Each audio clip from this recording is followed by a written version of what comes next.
20 years into building my wealth, I sat next to an old man on a bench near the water.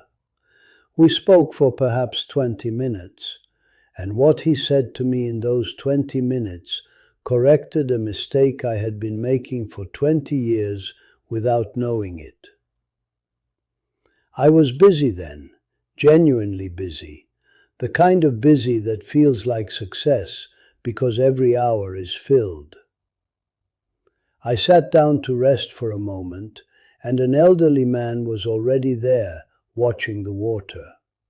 He seemed entirely unhurried, content in a way I was not, though I had more than he appeared to have. I asked him, making conversation as you do, "What is the most important thing you have learned about money?" He was quiet for a moment.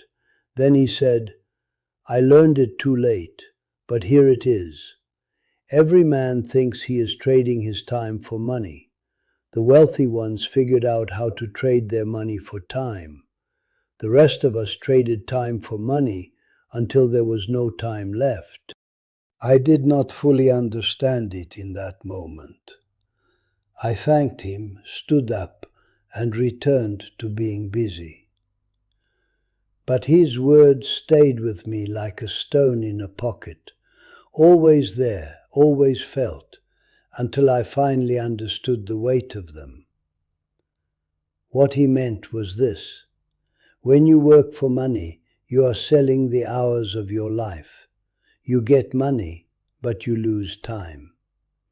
This is necessary in the beginning. We all must start here. But if you use that money wisely, to build investments, to build businesses, to build systems that generate income without requiring your presence, eventually the money begins to buy your time back. Your investments generate income. You work because you choose to, not because you must. The man who never builds that system trades his time until the end. The money arrives and departs. The time never returns.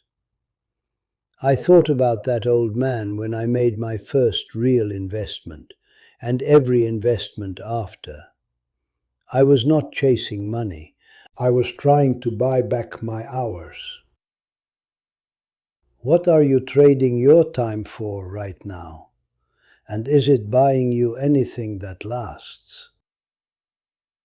Follow my channel, because wisdom like this does not come from spreadsheets. It comes from lived experience. Share this with someone who is working extremely hard but has never stopped to ask whether their hard work is building something that will eventually free them or simply sustaining their current life. Comment: time. If this made you think differently about what you are really trading when you go to work. And tell me, what would you do with your time if money were no longer the reason you work?